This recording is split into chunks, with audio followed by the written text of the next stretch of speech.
Namaste. So welcome back to the again another series about how to become registered nurse in Saudi Arabia. So guys, अगर आप मेरे channel पे new हैं तो मेरे channel को सब्सक्राइब करिए और लाइक कीजिए और शेयर कीजिए. ओके तो मेरे वीडियोस मैं हिंदी में इसलिए बना रही हूँ कि इंग्लिश में तो बहुत सारे वीडियोस आपको मिल जाएंगे बट हिंदी में वीडियोस नहीं होते हैं. सो दैट्स वाई मैं हिंदी में बना रही हूँ ताकि आपको समझ में आए, क्योंकि बहुत सारे इंग्लिश हमारे सर के ऊपर से चले जाते हैं इंग्लिश के वर्ड. सो गाइस, आज का जो टॉपिक है वो भी बहुत ही इम्पॉर्टेंट है.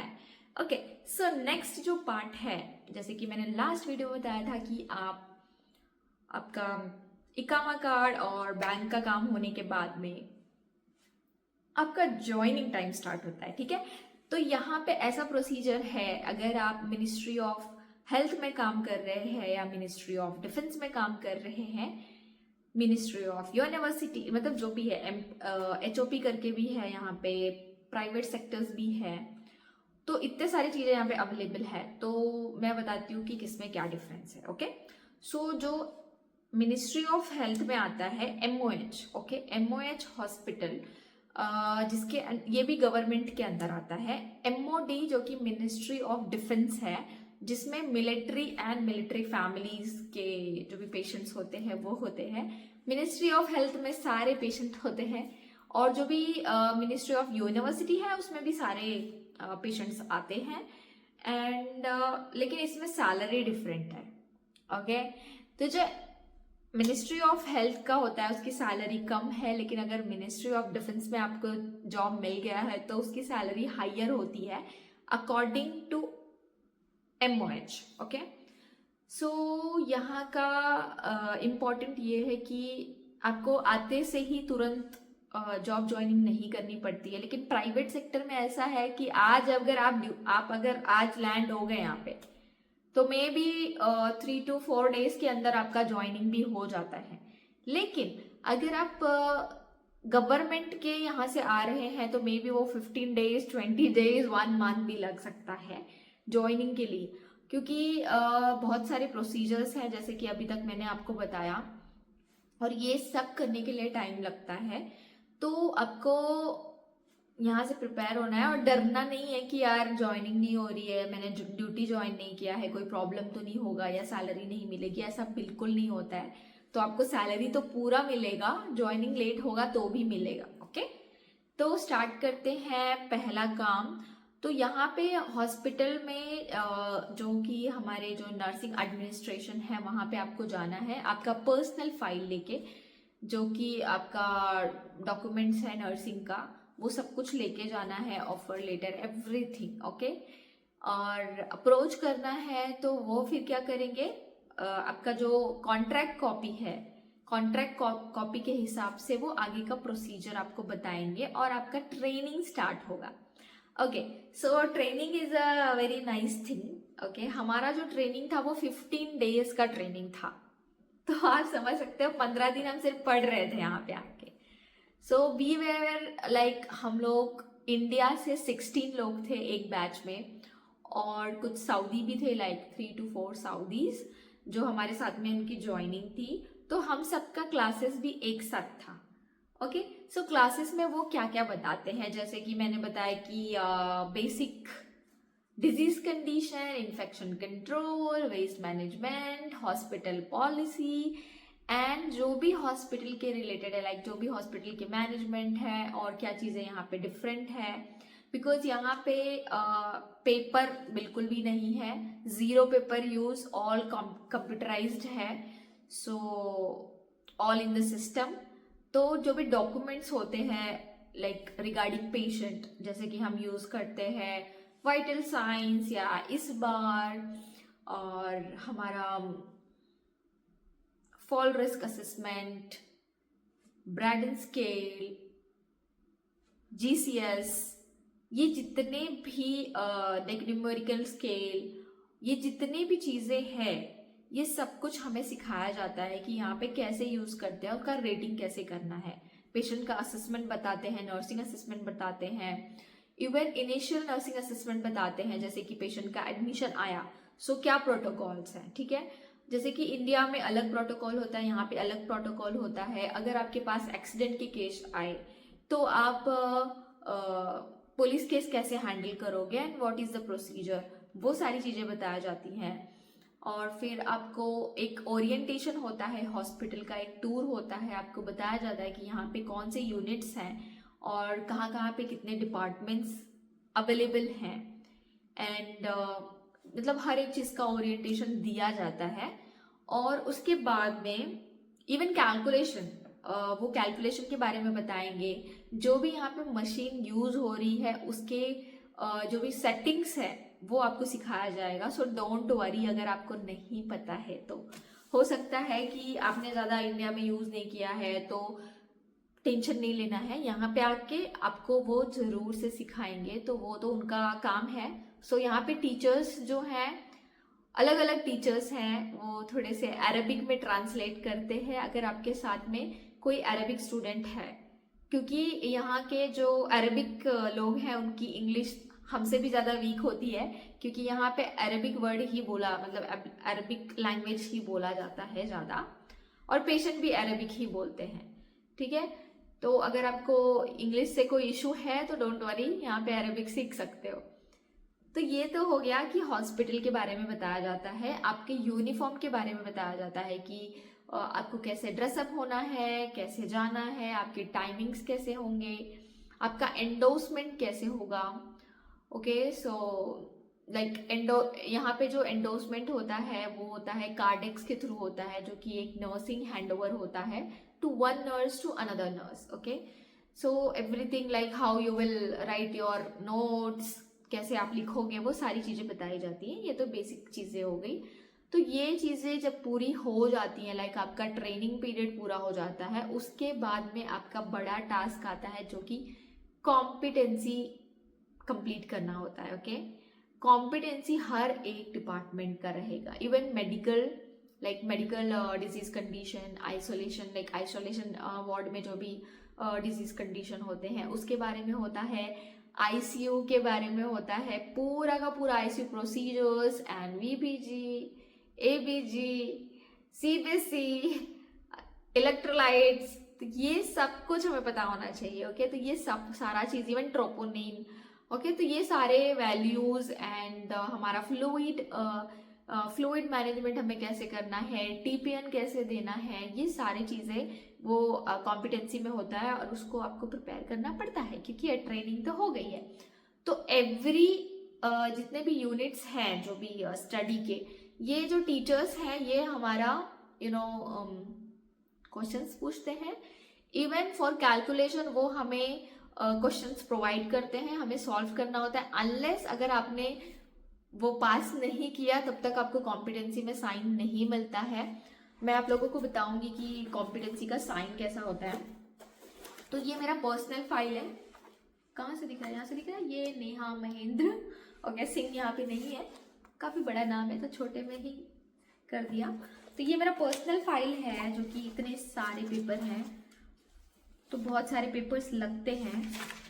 तो मैं आप लोगों को बताऊंगी कि फर्स्ट जो भी चीज़ें रिक्वायर्ड हैं कॉम्पिटेंसी के लिए वो कौन से पेपर्स होते हैं, और वो पेपर के साथ साथ में हमें हर एक डिपार्टमेंट से साइन भी लेना पड़ता है। जैसे जैसे आप एक कॉम्पिटेंसी कंप्लीट कर रहे हैं तो आप एक कॉम्पिटेंसी कंप्लीट करने के बाद आपको एक साइन मिलता है। ठीक है, तो हमें टीचर्स के पीछे पीछे जाना पड़ता है सारी चीज़ें करने के लिए।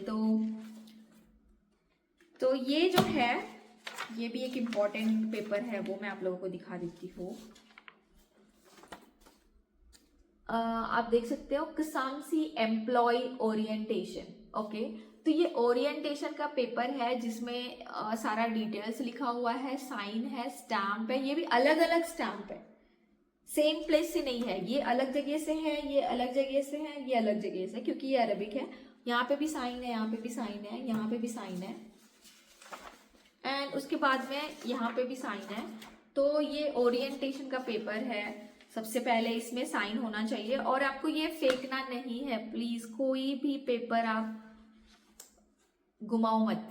ठीक है। तो ये आपको आपके पास ही रखना है, क्योंकि ये आपके पर्सनल फाइल, यहाँ पे एक पर्सनल फाइल बनानी पड़ती है जो भी रिक्वायरमेंट्स है यहाँ के, ठीक है। तो उसके लिए हो सके तो इंडिया से ऐसा एक फाइल आप कैरी करो जब आप आ रहे हो, तो उसके लिए ये काम आ जाएगा, ठीक है। नेक्स्ट आता है, और जब आप ओरिएंटेशन कंप्लीट करते हो तो आपको एक ऐसा सर्टिफिकेट मिलता है, एम्प्लॉय ओरिएंटेशन प्रोग्राम। तो ये सर्टिफिकेट का कॉपी भी आपके पास रखना है पर्सनल फाइल में, ओके। सो ये सर्टिफिकेट होने के बाद में नेक्स्ट आता है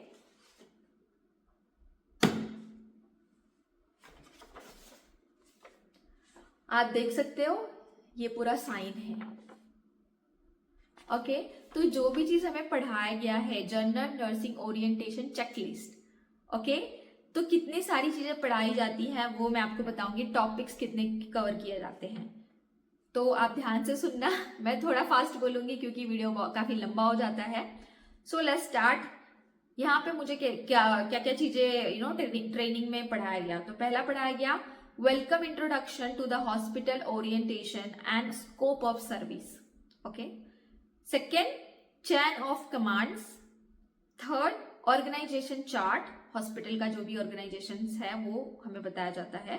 fourth, nursing administration, like background में आता है scheduled, leave, contract, application, ticket, इकामा, वीजा, मजार एप्लीकेशन, ओके। मजार एक एप्लीकेशन है, उसके बारे में ये सब कुछ बताते हैं कि नर्सिंग बैकग्राउंड में ये सारी चीजें कैसे होती है और कैसे प्रोसेस करनी है।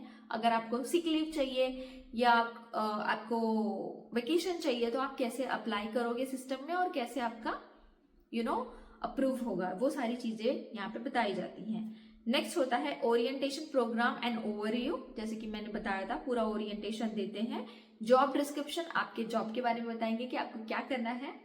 ड्रेस कोड, आपके जो भी डिपार्टमेंट्स होते हैं उसके अलग अलग ड्रेस कोड्स होते हैं। Then admission, discharge, transfer policy, delivery of care like role of nurse, patient rights, ये तो हमको हमेशा पता ही होना चाहिए। Patient and family education form, जो कि हमारे सिस्टम में होता है, वो हम जब भी एजुकेशन दे रहे हैं पेशेंट एंड फैमिली को, वो टाइम पे हमें वो सब फिलअप करना होता है। पेशेंट आइडेंटिफिकेशन, जैसे कि आईडी बैंड एंड 4 नाम, जैसे कि यहाँ पे नाम जो होते हैं वो 2 नाम या 3 नाम नहीं होता है, यहाँ पे हर एक सऊदी पर्सन का 4 नाम होता है, ओके। तो वो 4 नाम से ही आइडेंटिफिकेशन किया जाता है। नेक्स्ट है newborn identification, like code red आपको पता है कि फायर सेफ्टी के लिए हमें करना है।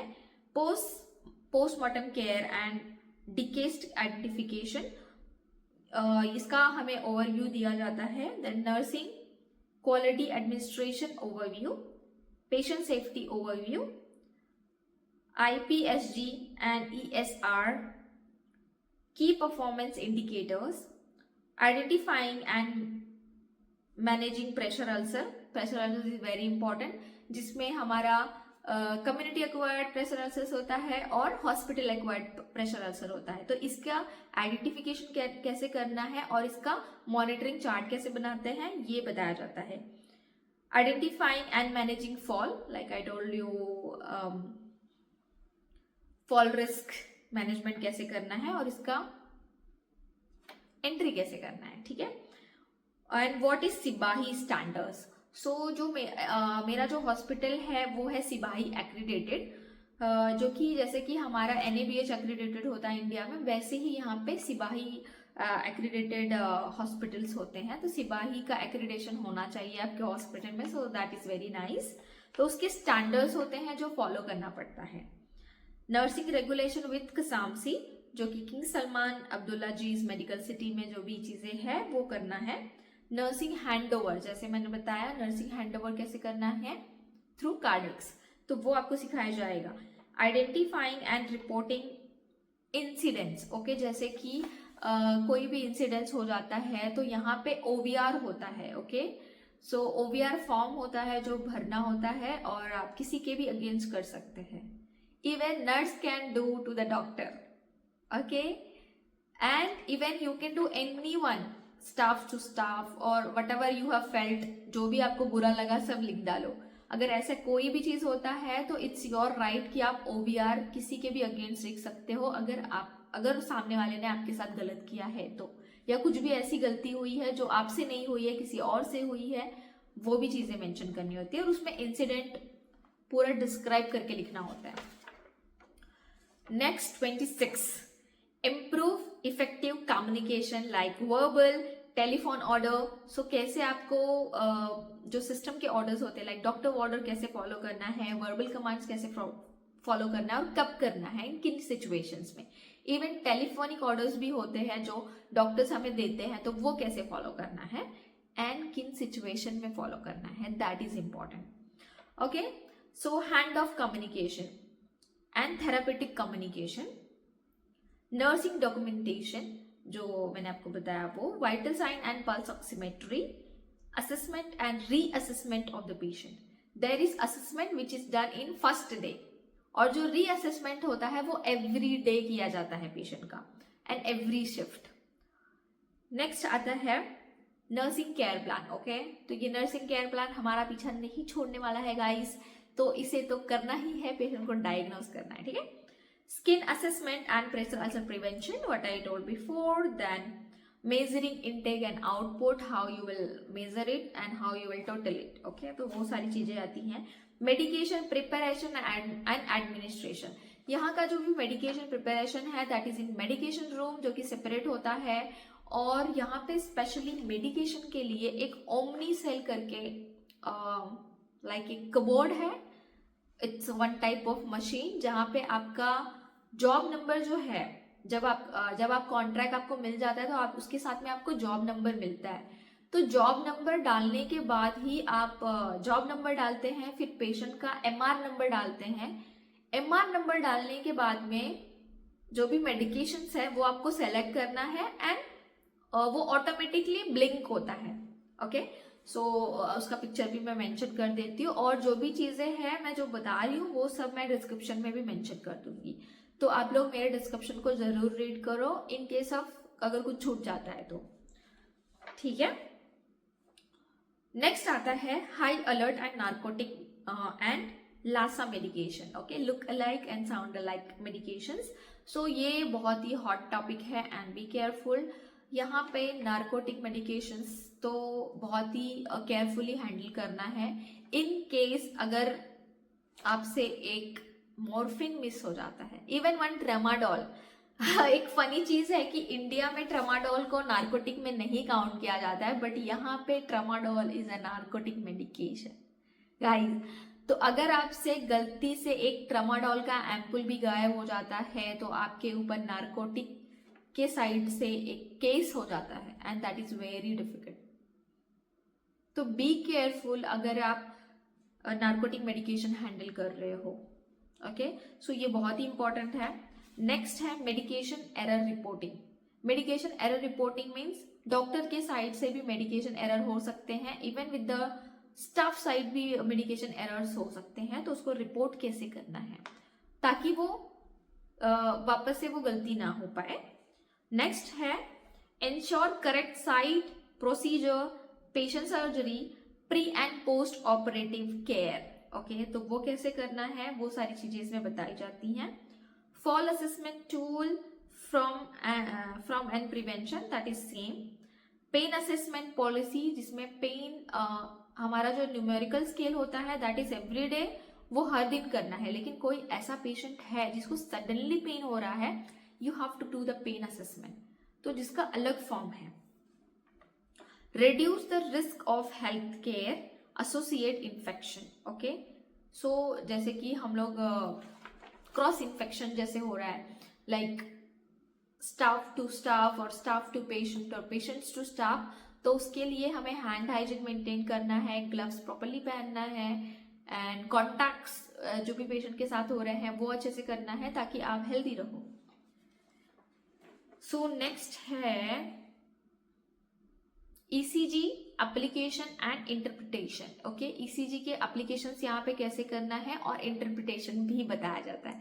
तो बेसिकली क्या होता है, जब भी हम लोग ईसीजी पढ़ते हैं तो इंटरप्रिटेशन में थोड़ा सा कंफ्यूजन हो ही जाता है, तो डोंट वरी गाइस, यहाँ पे आपका वापस से रिवीजन होगा। Then patient restraint. तो पेशेंट रिस्ट्रेन के लिए यहाँ पे ऑर्डर होना बहुत ज्यादा जरूरी है। आप अपनी मर्जी से पेशेंट को रिस्ट्रेन नहीं कर सकते। अगर वो लाइक साइकोलॉजिकली इल है तो भी आप नहीं कर सकते। साइकेट्रिक पेशेंट को नहीं कर सकते विदाउट एन ऑर्डर। एंड उसका असेसमेंट भी होता है, रिस्ट्रेन असेसमेंट फॉर्म, तो वो एवरी शिफ्ट करना पड़ता है।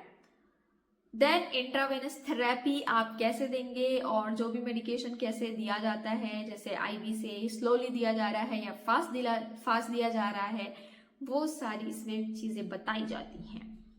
उसके बाद में आईवी कैनुलेशन या बेसिक प्रोसीजर ये तो करना पड़ेगा। नेक्स्ट है code blue.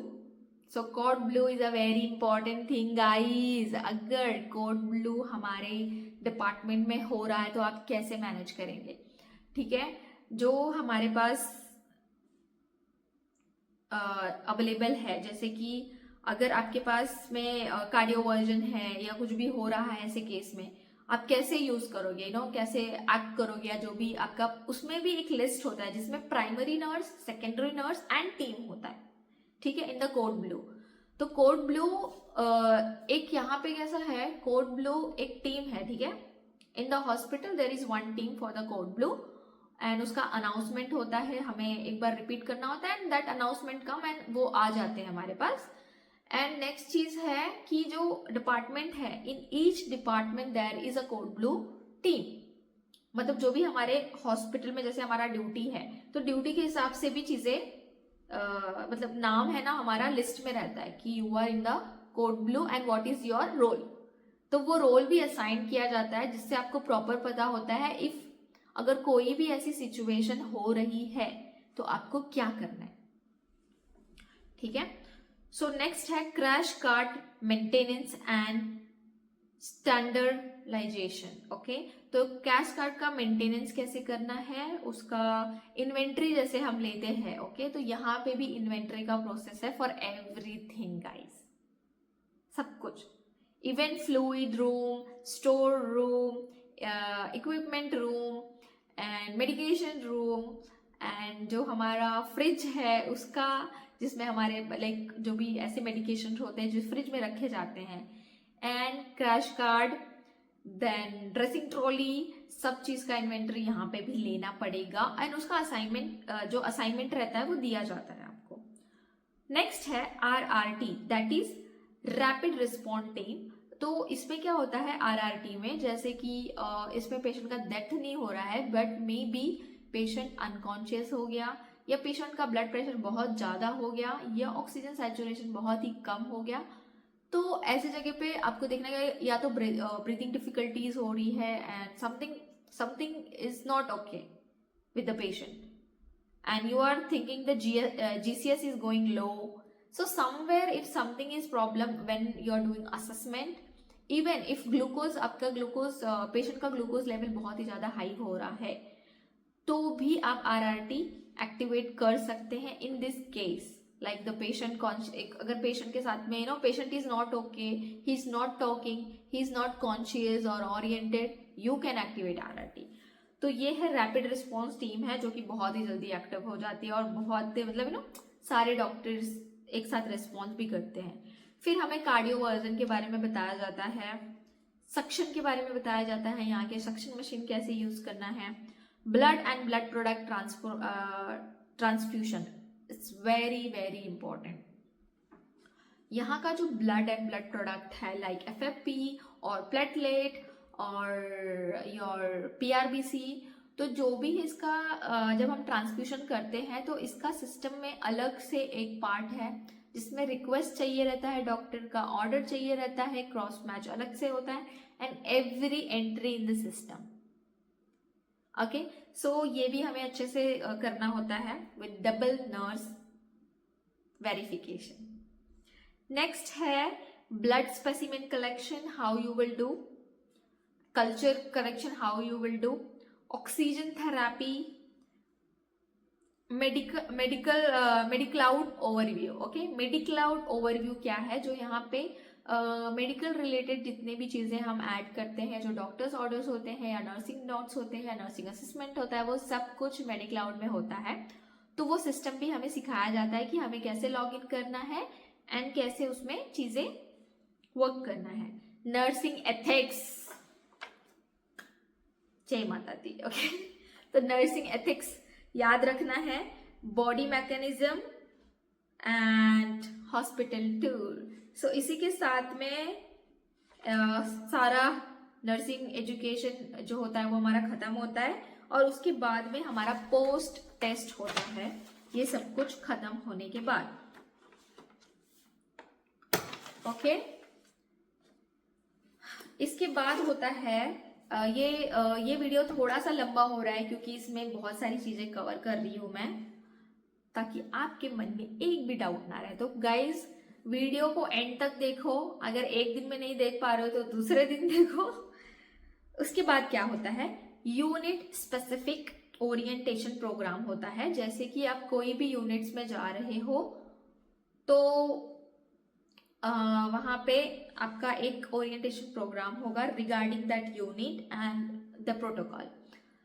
So first of all, अगर आप कहीं से भी एक्सपीरियंस है, like if you are experienced in ICU or maybe you are experienced in dialysis unit or any other department, तो यहाँ पे ऐसा नहीं देखा जा सकता है, आपको आपका जॉब कहीं पे भी मिल सकता है। ओके, कोई भी डिपार्टमेंट में आपको ट्रांसफर किया जा सकता है, यहाँ पे सारी पॉसिबिलिटी है। तो ऐसा नहीं कि आपको यही चाहिए और यही एरिया में। तो डोंट वरी गाइज, अगर आपको ऐसा कुछ मिलता है, explore the things and enjoy. तो ये था मेरा जॉब स्पेसिफिक ओरिएंटेशन, एंड जिसके बारे में मुझे बताना भी पड़ता है आफ्टर दे टीचर्स, और उसके लिए स्टाफ सिग्नेचर, हेड नर्स का सिग्नेचर, तो ये भी ऑलमोस्ट 1 पेज, 2 पेज, 3, 4 पेज का है, और लास्ट में बाकी सबका सिग्नेचर है। ठीक है, तो ये इसका पेपर हो गया। अब मैं ये डॉक्यूमेंट्स के बारे में इसलिए बता रही हूँ क्योंकि ये बहुत ही ज्यादा इम्पोर्टेंट है, और इसमें एक चीज और इम्पोर्टेंट है, दैट इज आपको ऐसे एक जॉब डिस्क्रिप्शन का पेपर भी मिलेगा, जो आपको जॉब डिस्क्रिप्शन देंगे। So they will provide you this paper कि आपका जॉब डिस्क्रिप्शन क्या है, एंड वो पेपर भी आपके पास होना चाहिए। ओके, तो कोई भी पेपर आप मिस आउट मत करो। And very important, okay, this part. Okay, so like BLS, okay, basic life support, और ACLS, अगर आपके पास इंडिया में है, अगर आपने इंडिया से किया हुआ है, तो BLS एंड ACLS का सर्टिफिकेट आपको कैरी करना है साथ में, डोंट फॉरगेट। ओके, क्योंकि ये बहुत इंपॉर्टेंट है कि आपके पास BLS और ACLS का सर्टिफिकेट होना चाहिए। अगर नहीं है तो आप यहाँ पे ट्रेनिंग लेके कर सकते हैं, जो कि मेरे साथ ऐसा ही हुआ था। मैं इंडिया से आने के टाइम पे मैंने BLS का नहीं किया था, जो मेरा BLS का सर्टिफिकेट था वो ऑलरेडी एक्सपायर हो गया था। सो BLS certificate is always 2 years। 2 years के बाद में आपको वापस से ट्रेनिंग अटेंड करना है, वापस से सर्टिफिकेट लेना है। तो इसकी वजह से मैंने ये जो सर्टिफिकेट है, ये मेरा BLS सर्टिफिकेट है, और ये मैंने लिया था यहाँ पे आने के बाद। ओके,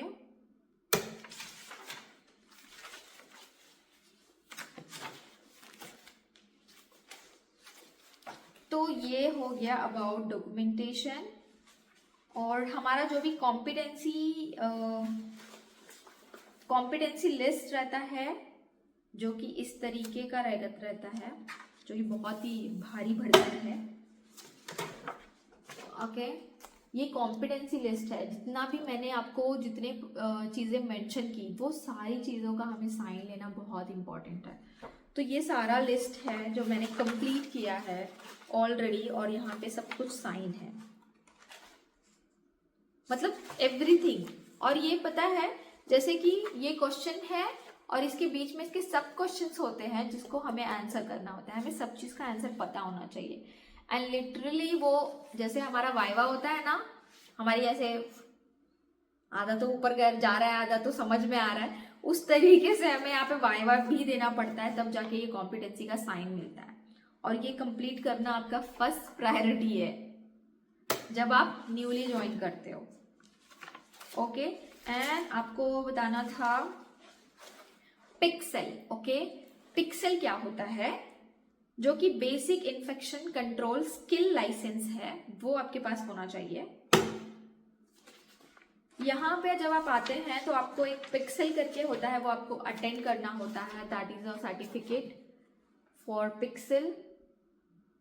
ओके, सो ये पिक्सेल का क्या है, ये आपके पास इन्फेक्शन कंट्रोल का सर्टिफिकेट है। ओके, इन्फेक्शन कंट्रोल का प्रोग्राम्स हमेशा हर हॉस्पिटल में कंडक्ट किया जाता है, तो वहाँ पे आप ट्रेनिंग लेने के बाद में सर्टिफिकेट आपको लेना है।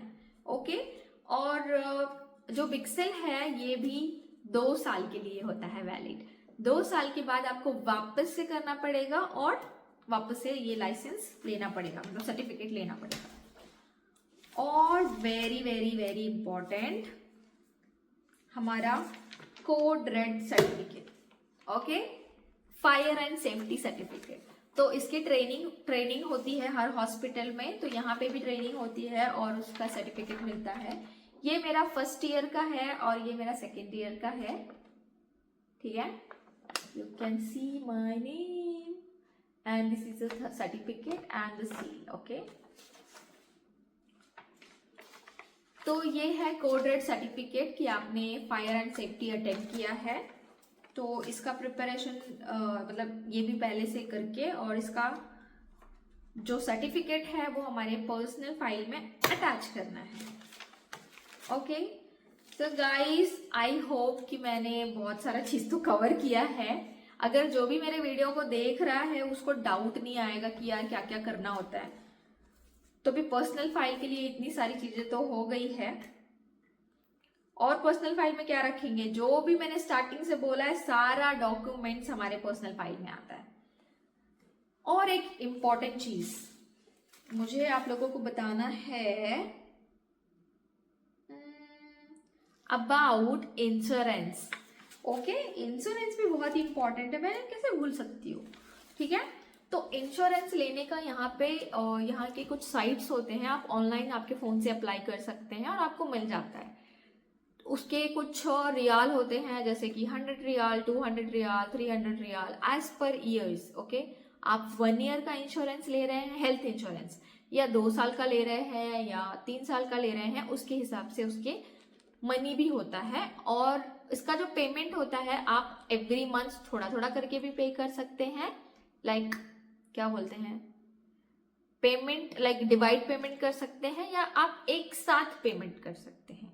ठीक है, तो इंश्योरेंस लेना नहीं भूलना है, क्योंकि अगर आपने इंश्योरेंस नहीं लिया है तो आप इन केस ऑफ भगवान ना करे कुछ हो, but in case of something is happening तो उसके लिए आपका ये यूज हो जाएगा।